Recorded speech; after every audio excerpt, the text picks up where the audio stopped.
Quinta jornada de la COP26 en la ciudad escocesa de Glasgow. La fecha coincide con el 5º aniversario desde la entrada en vigor del Acuerdo Climático de París. Justamente hoy la Agencia Internacional de la Energía aseguró que con los compromisos adoptados, el calentamiento global podría mantenerse en 1,8 grados, algo que se adapta a lo estipulado en ese documento que hablaba de un máximo de 2 grados. Unos 200 migrantes, entre ellos 15 menores de edad, fueron rescatados por la Guardia Costera italiana en 2 operativos llevados a cabo en el mar Mediterráneo.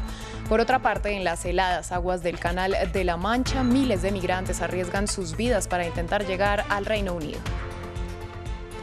Reino Unido se convirtió en el primer país del mundo en aprobar el uso condicional del molnupiravir, el primer fármaco oral para tratar el COVID-19.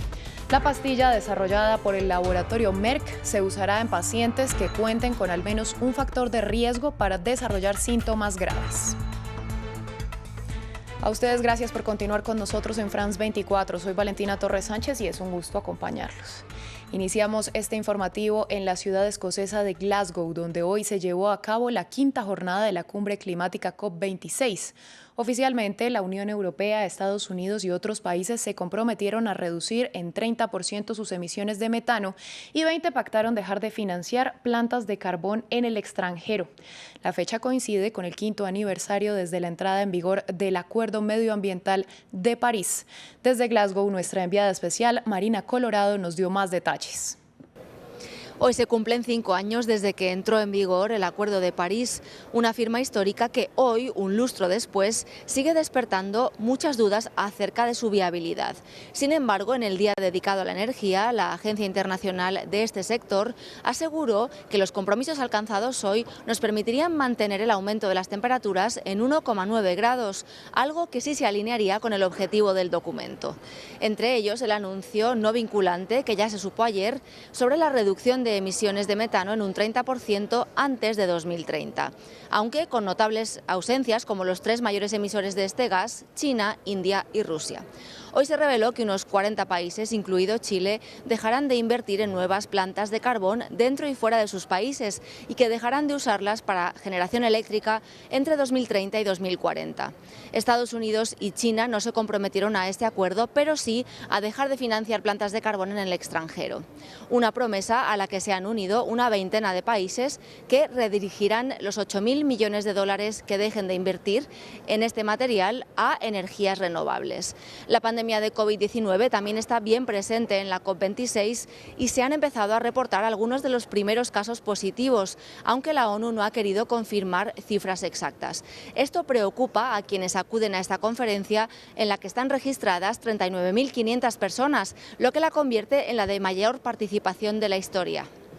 El ministro de Exteriores de Francia, Jean-Yves Le Drian, aseguró que la cumbre climática se está desarrollando dentro de una dinámica positiva, más allá de lo esperado.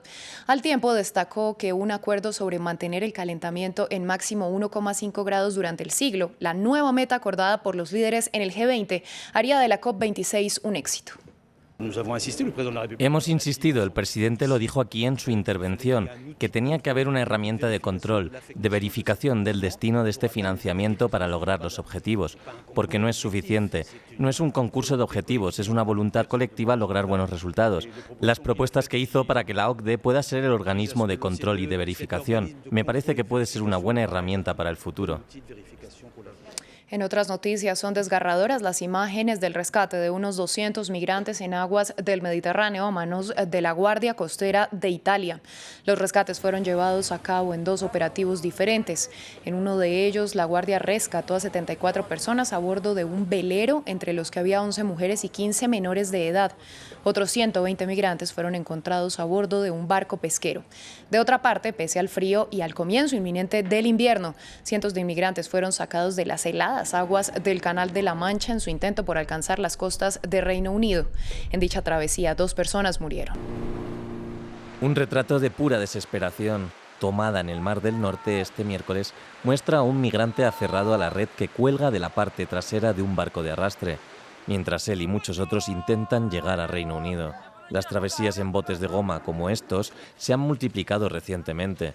Y los rescates también, con más de 400 recuperados de forma segura el miércoles, 300 el día anterior.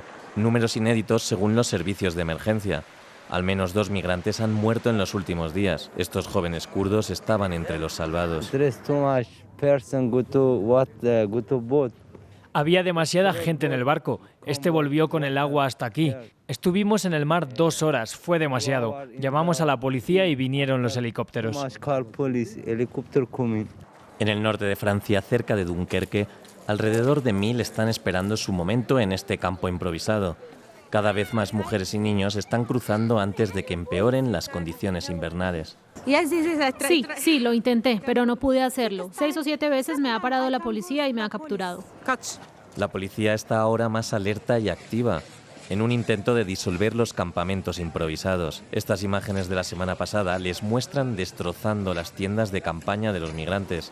Para los activistas esto es inaceptable, por lo que 2 de ellos llevan más de 3 semanas en huelga de hambre en señal de protesta. No se debería dejar a la gente dormir a la intemperie, sin siquiera darles una carpa, y menos quitándosela. Las autoridades han ofrecido una noche de alojamiento de emergencia a estos migrantes, antes de facilitarles el transporte a otros albergues. Una oferta a menudo rechazada por quienes lo han arriesgado todo para llegar tan lejos. Continuamos en Reino Unido, que se convirtió en el primer país del mundo en aprobar de forma condicional el fármaco oral Molnupiravir para el tratamiento del COVID-19 sintomático en adultos. La agencia británica reguladora de medicamentos señaló que es seguro y efectivo para reducir el riesgo de ingreso hospitalario y muerte en personas con un COVID de suave a moderado que sufren un riesgo extra.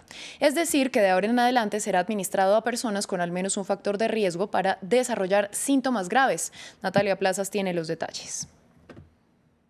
Reino Unido da un paso adelante para conseguir una nueva herramienta contra el coronavirus. El país es el primero en aprobar el uso de emergencia al tratamiento de la farmacéutica estadounidense Merck. La píldora, llamada Molnupiravir, es un medicamento para prevenir los síntomas graves del COVID-19. Tener un fármaco como este, tener un antiviral que sea potente, que se pueda tomar por vía oral, es un momento muy importante y marca un hito en nuestro descubrimiento de medicamentos efectivos contra el COVID-19. Será aplicado a pacientes positivos que presenten factores de riesgo como edad avanzada, complicaciones cardíacas, obesidad o diabetes. El fármaco podría reducir a la mitad las posibilidades de muerte u hospitalización según los estudios de la farmacéutica. Por el momento no está claro cuándo llegarán las primeras dosis al país. Entre tanto, la Agencia Europea de Medicamentos dijo estar lista para aconsejar a los países del bloque el uso de emergencia del Molnupiravir. Intentaremos acelerar nuestra evaluación para llegar a una autorización lo antes posible, porque estamos entrando o ya estamos en la 4ª ola de esta pandemia. Tras la recomendación del ente regulador, serán los estados quienes decidan utilizar o no el medicamento. Las acciones de Merck han subido como la espuma.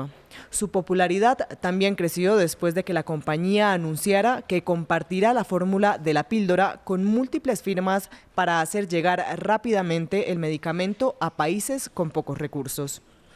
El secretario general de la Organización Mundial de la Salud, Tedros Adhanom Ghebreyesus, hizo un nuevo llamado para que los fabricantes de vacunas prioricen entregar las dosis para países de bajos ingresos sobre las de refuerzo en naciones desarrolladas. El funcionario puntualizó que por el momento no deberían repartirse más inyecciones donde la cobertura es de más del 40%, excepto para las personas inmunosuprimidas.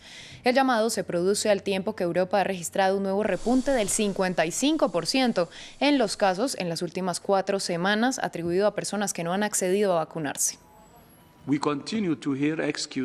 Seguimos escuchando excusas sobre por qué los países de bajos ingresos solo han recibido el 0,4% de las vacunas del mundo. Los países de ingresos bajos no pueden absorber las vacunas. Eso no es cierto. Con la excepción de algunos países frágiles afectados por conflictos y vulnerables, la mayoría de los países de ingresos bajos están listos para comenzar.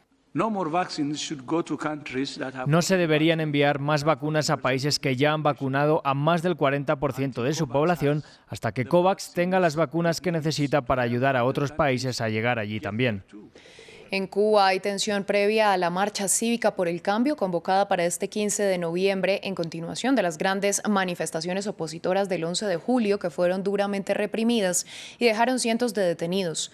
La protesta fue convocada por la plataforma digital opositora Archipiélago y sus seguidores prometieron salir a la calle pese a que el gobierno lo prohibió, argumentando una provocación desestabilizadora de la que culpa a Estados Unidos.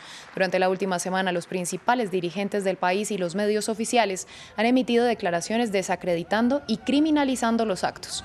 Previamente conversamos con Saily González Velázquez, emprendedora y parte del equipo promotor de la marcha, quien nos contó si han recibido presiones para no manifestarse en las calles. Todo el tiempo. La intención es precisamente que nosotros no salgamos a manifestarnos, pero además que las personas que nos apoyan tampoco salgan a manifestarse. Las citaciones no paran, citaciones por parte de la policía, que en definitiva son con la policía política, que son los órganos del Departamento de la Seguridad del Estado acá en Cuba, amedrentamientos, actos de repudio, como es el caso de Junior García, incluso actos que son hasta ridículos, pero que están relacionados con la religión afrocubana, como lo que le hicieron a Junior García, que es el principal promotor de esta marcha. Y vamos a México porque un enfrentamiento entre supuestos vendedores de droga dejó 2 muertos en la ciudad de Cancún.